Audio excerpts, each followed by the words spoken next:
So today we have with us Alessandro Vanzetti. Alessandro is a visiting scholar who's here with us at the Goethe Institute. He's an associate professor in pre and proto history at the La Sapienza University in Rome.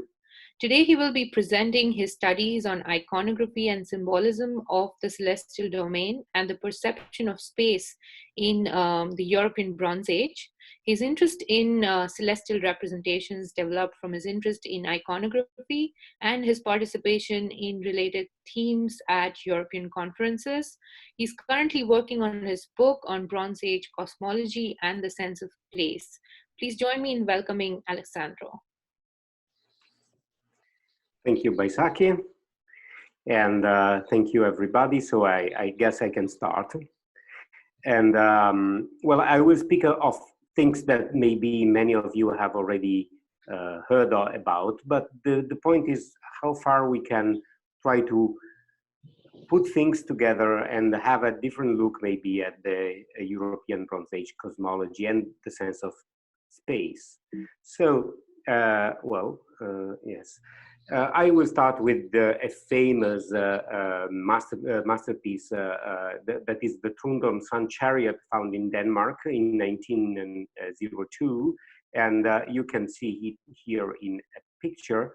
And the position, the location of Trundholm is here. So if you have a good idea of Europe, it is in Denmark, in the islands of Denmark, in front of Sweden, in Northern Europe. And this find, dating to the beginning of the 19th century, 20th century as find, dates to the Second Nordic period, that is about 1400 BCE, as we can guess from the decoration, because it was found isolated inside a bog, which was plowed for the first time, and immediately the pieces and parts of this chariot came to light. And with the gold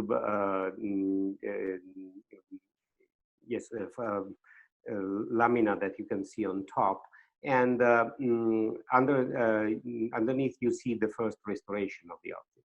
And in 1998 there were further excavations with metal detecting, and some more pieces of the chariot were found. And so now the present day restoration is a little bit different from this one that you can see in his images, which were the Sophus Müller images, but not that much.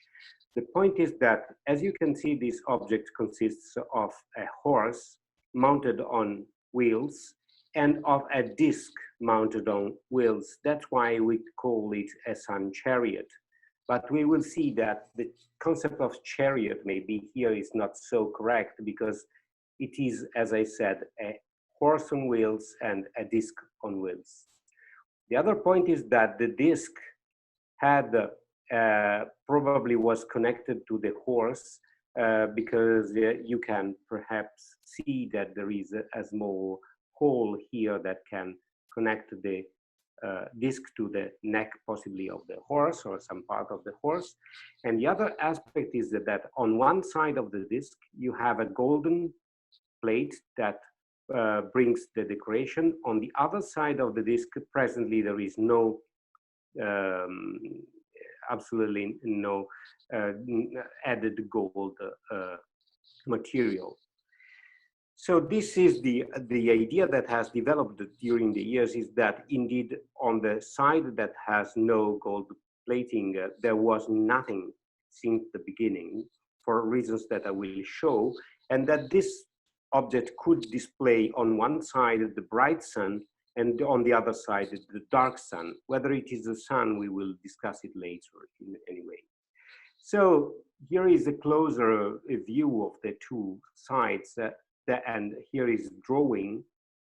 And you can see that when we find a horse brought into the sky on rock art, as in this case, connected to the neck of a horse, there is a disc here, a disc in the representation here, and a disc in the representation here connected to a horse, but there are no wheels. So the point that the scholars made, particularly Fleming Cowell, who is now responsible for the materials at the National Museum of Denmark in Copenhagen, is that the chariot was indeed a cultic device, or a fact that helped to move the object and to show the procession, the movement of the sun through the sky. So it had a functional and didactic reason, and not a reason in the representation itself. This is important anyway, because we have to think of the object as a horse with a disc more than a chariot. So the other point is that what came out, here you can see that in this representation by Christiansen and Larsson, you still have the wheels. But anyway, you can see that the idea is that there is a movement with the golden plate on top and the dark sun at the bottom. And the idea is that the wheels represent exactly what a person looking from Northern Europe would have seen. That is, looking south where the sun is. During the day, the sun goes from east to west, that is from left to right. And then during the night, you turn back and the sun has to go back somehow. And so when you turn the chariot, you can wheel it back and you have the dark sun going toward the west, toward the east, just for the morning to rise again in the day after. So this is the basic idea. I have put some question marks. That is this idea that there is a sun goddess or the earth, but these are other points that I will not go through now. Anyway, the two faces of the disc are not exactly identical, because there are differences in the number of circles and in the motifs that are represented on the bright and dark side of the disc. You can see that the spirals connecting the circles are not exactly the same on the bright and the dark side. So when we go to the bright side, where can we find these symbols, this kind of spirals in other objects? For instance, we find them on the pommels of the swords, or even on the handles of the swords of the warriors, which were some of the most important persons, certainly in Nordic society at the time. And in this case, sorry, the image is horrible, but I have this one with myself. You can see better the pommel with exactly the same kind of twisting of the spirals encircling the circles, as you can see on the bright sun. And what you can find them also on some belt plates. This is a female belt plate, typical of Nordic attire. But in this case, anyway, the spirals are not exactly identical, because as you can see, there is a loose connection between the spirals, but the motif is very similar. And instead, in the same grave of the former belt plate, there is a bronze comb. A bronze comb. Combs in Northern prehistory in the Bronze Age are both for males and for females, but this is in a female grave. And you can see that the symbol that we can see on the dark sun is the same kind of connection of the circles that you have on the comb. I don't go further with the interpretation, the possible interpretation of these aspects that require a more thorough analysis of the symbols, but I only wanted to remark that there are some precise connections between symbols in different domains. And so this is Trundholm and this is Hverdstrup. So they are very close and they are almost contemporary. But so what is the point? There are discs in the Bronze Age of Northern Europe interpreted as symbolic representation of celestial bodies. The sun and a dark sun. What is the dark sun? Is it the moon? Is it simply the sun that has lost its light during the night, sorry? It is difficult to say. Some characteristics, motifs, rays occur also on other objects and not discs. I have not spoken about rays, I will go back for this. The motifs can possibly be used to identify the represented celestial body. And other motives deserve a comprehension, we will see it. The evidence is connected to a great number of motives and representations that have been connected to the sun. I have to go back to one point that I forgot, sorry me. When we have the two representations of the bright and the dark sun, one aside the other, that is, sorry, this one, you can see that there is one difference very important that I didn't remark. The last field here on the bright sun has rays, both in the bronze base and on the golden sheet. While on the dark side, you don't have the rays on the border because the sun is without its light. So there are, if we can interpret this in that way, there are elements that are reflecting the idea of the sun with and without light, and the motives I have shown. So during the study of European protohistory and prehistory, there are many symbols have been connected to the sun. Some pendants or other objects have been connected to sun disks. Some elements with birds or bird-like terminations have been connected to the idea of sun boats. And other elements connected to all this kind of symbology are birds themselves, bird rows, single bird heads, and so on and so on. And also the bird-shaped swastika. And here comes a very sad situation, because obviously the study of the sun started at the very beginning of the discoveries and of the development of the studies on the Bronze and Iron Ages of Europe. Here there is the important paper by Joseph Deschelette in 1909, that is the sun cult during prehistoric times.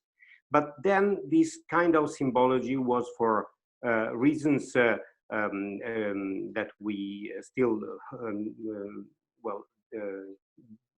don't feel comfortable with, came to be associated with the Aryan mythology constructed after Cosina's book about the origin of Germanic people.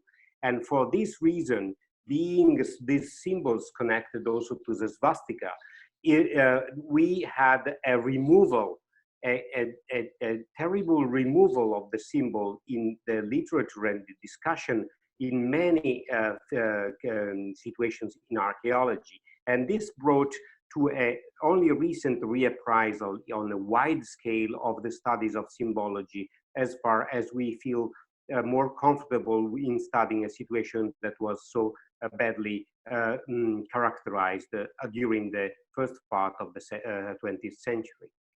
So now that there is something that is changing, as also the possibility to interpret these symbols in connection with the Indo-European identity is more connected with the discussion about the Yamnaya migration or movements from the Eastern Europe during the 5th and 4th millennium BCE, mainly 4th millennium BCE. And in this sense, I want to also to remember, being here in Los Angeles, the work by Maria Gimbutas, who underlined in his book, The Goddesses and Gods of Old Europe, the difference between the religious representation of the Neolithic period and what happened with the appearance of the Indo-Europeans. His discourse here about the masculine word is not directly connected with the sun, but the period is exactly this. We start seeing a redundancy and a growing importance of the sun symbols in connection with the presence of a clear Indo-European groups. Another person that I want to remember is Georg Kossak, who was one of the persons who never stopped studying symbols, and his works are absolutely fundamental for the understanding of these elements in European pre- and proto-history. So I come back to the symbols.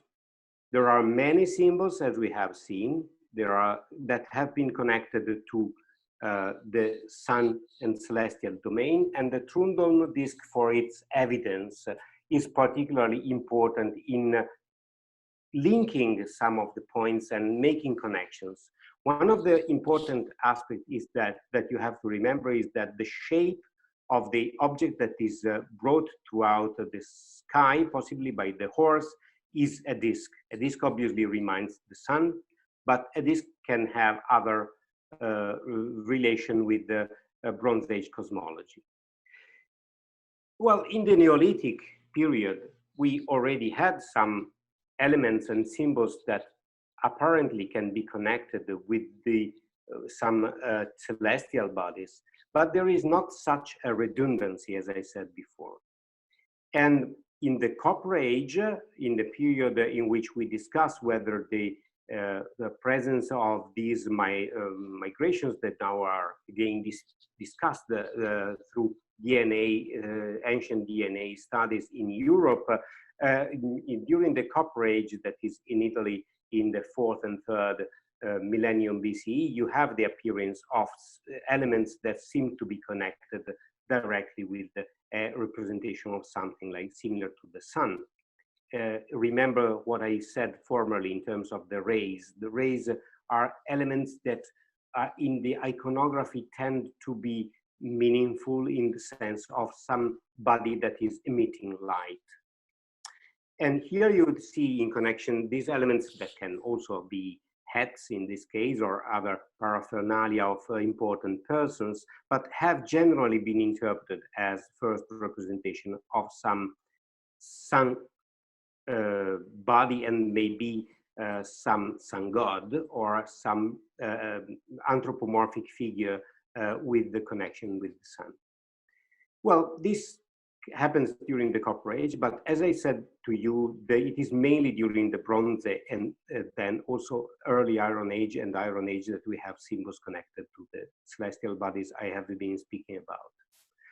Now, this was the area of the rock art that you saw, and this was the area of the Neolithic cave of Porto Badisco. So during the Bronze Age, the beginning of the end of the Copper Age and the beginning of the Bronze Age, we start to have symbols connected to the idea of celestial bodies like the sun. And people have also said that the cross would remind the orientation through the world in terms of cardinal direction, but this is obviously much disputable.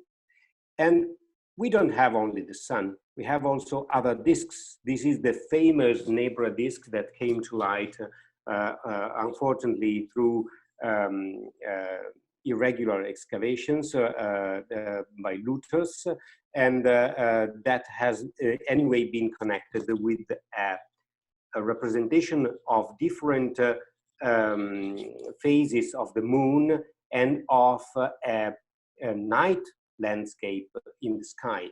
I want to remark to you that again, that in this case, we have no rays at all, unless for the elements which is below, which is much disputed in its interpretation. Somebody has interpreted it as a boat, somebody has interpreted it as something connected to the rise of the sun. It is a big problem. But anyway, you can see that the two phases of the moon and all the stars, these have been interpreted as the Pleiades, have no rays at all. And well, this was about the composition of the metal. This is much later. This has nothing to do with the age of the Nebra disk. This is an Iron Age latten sword made of iron. But again, you can see that the presence of the phases of the moon and or possibly also Venus, we don't know, and of small dots in gold that possibly represent stars, and the Pleiades have been called into discussion also for this piece, have a long duration during the European Bronze and Iron Age. This is late Iron Age. This is more than 1,000 years later than the image that you saw in the Nebra disk. But it was just to remind that these elements have a long duration.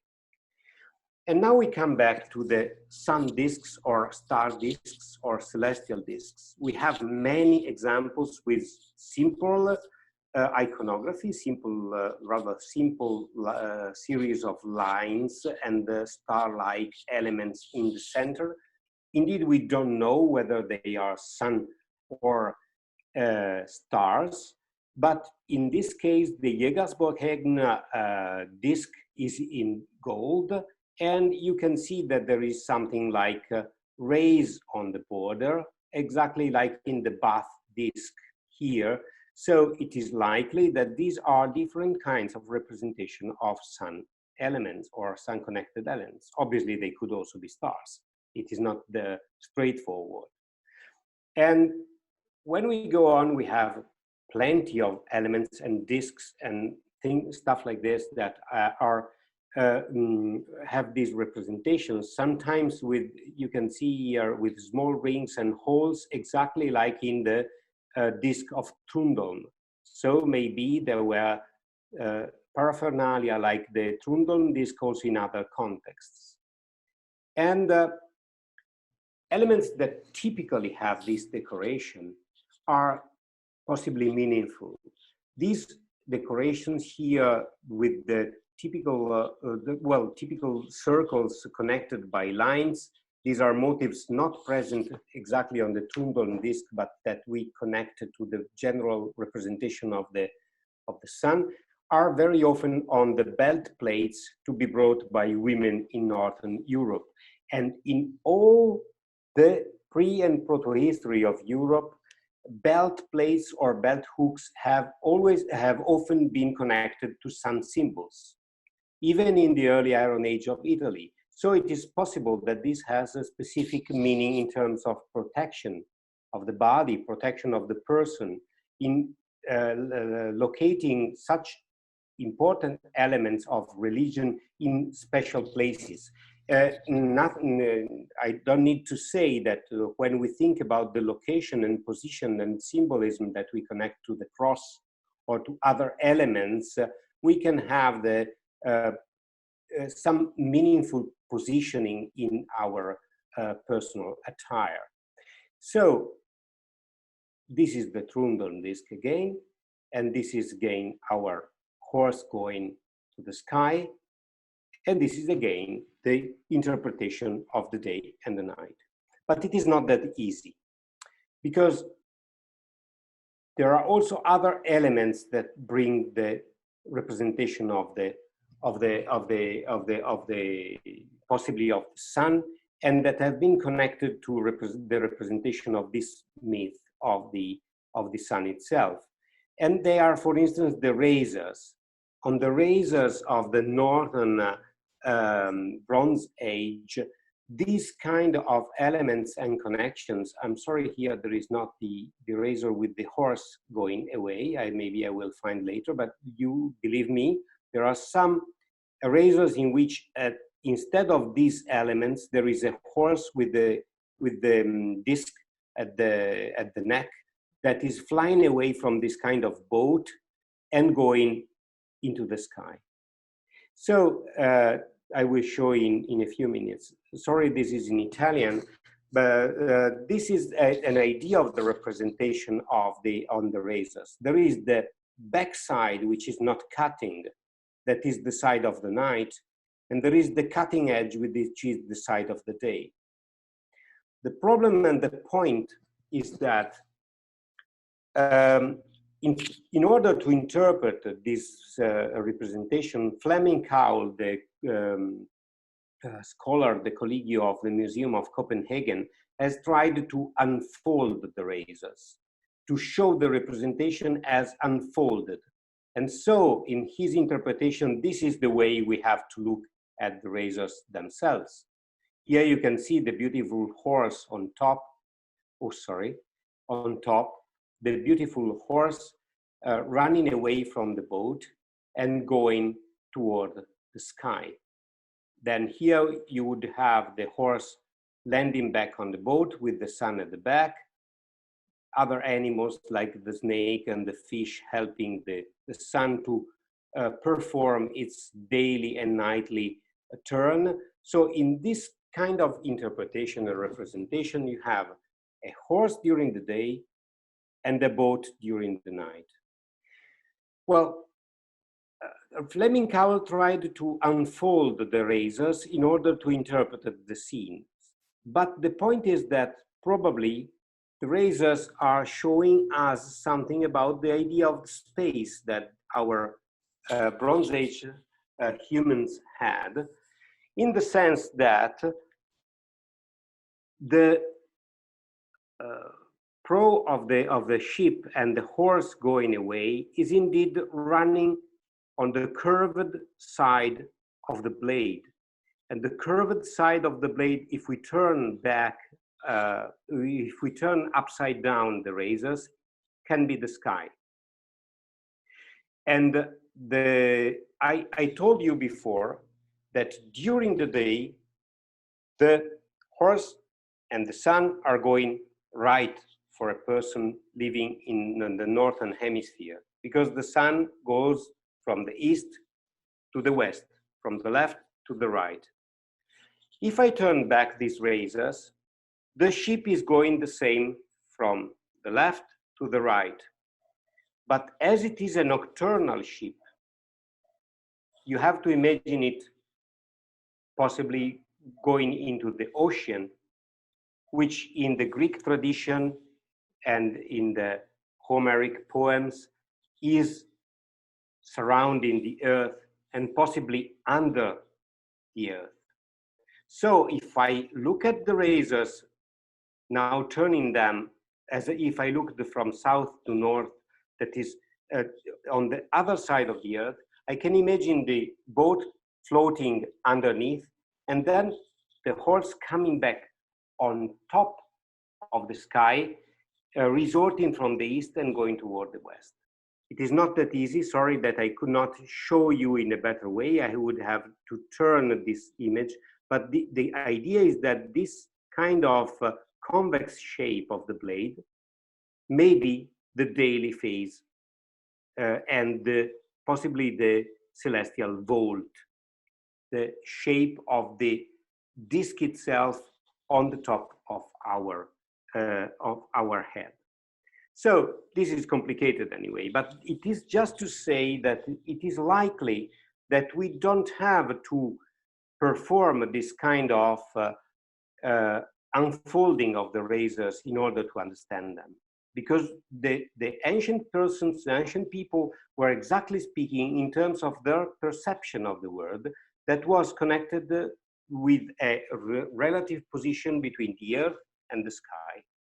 And this is also a problem when we try to interpret sometimes the disks, because we have always to keep in mind the position in respect to the sky. The position of a person observing the sky is not from out of the sky looking to the earth, but it is from the earth looking to something on top of us. There is a precise location and position. And so now I will go further, trying to show you something more.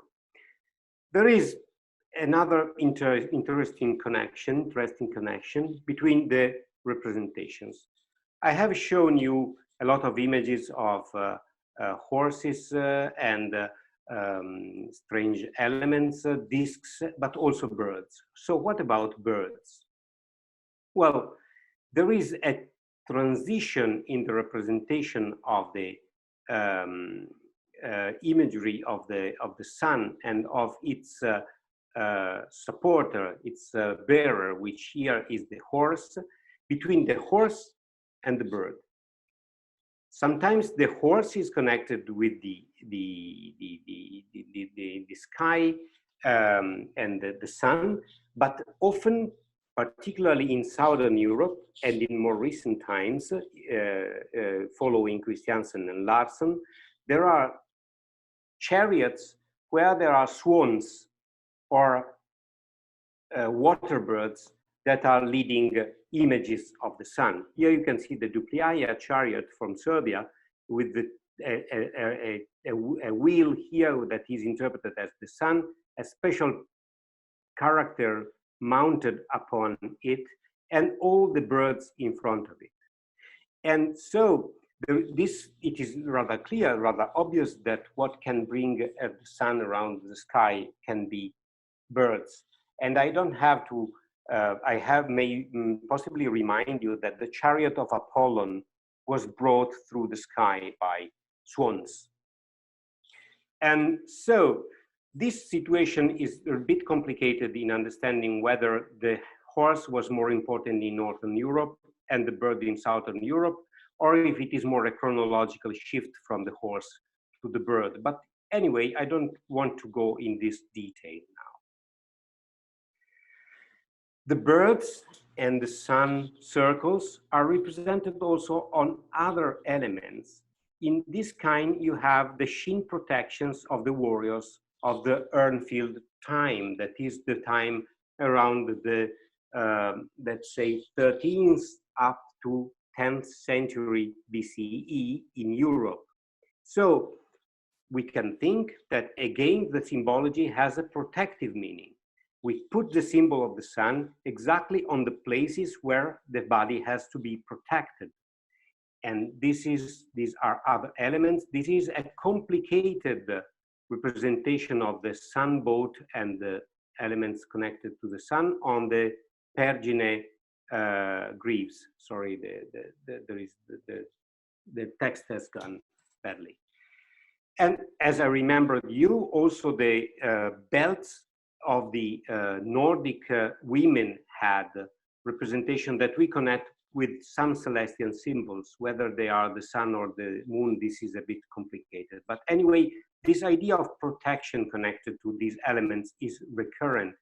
Here we have on the left the reconstruction of a possible armor of a Urnfield warrior, and you see birds and suns on the shield, on the greaves, on the armor, on the helmet. And here is the reconstruction of the Egtved lady with her belt plate with the elements connected to the sky. And also, sorry, the vases. And now I come back to some elements also to understand the complexity sometimes of these elements of the bird representation on the discs.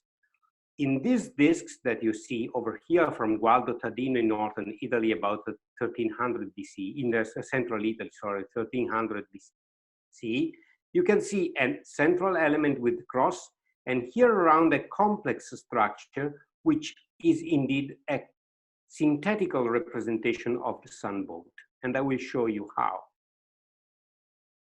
In the discs, golden discs found in Italy, you have these kind of representations, which can indeed be connected through a sequence of representation to the birds of the sun boats, or the birds bringing the sun, to simple representations here with some little bit swastika-like element in the center. And here, this is from Delos in Greece, but people don't think that it is a Greek element. They think it comes from elsewhere. And these are the Italian discs. If I cut away parts of the decoration that has this synthetic aspect, you can still recognize the bird heads and the sun in the middle, from less complicated and less symbolic descriptions to more symbolic description, which have been conflated together.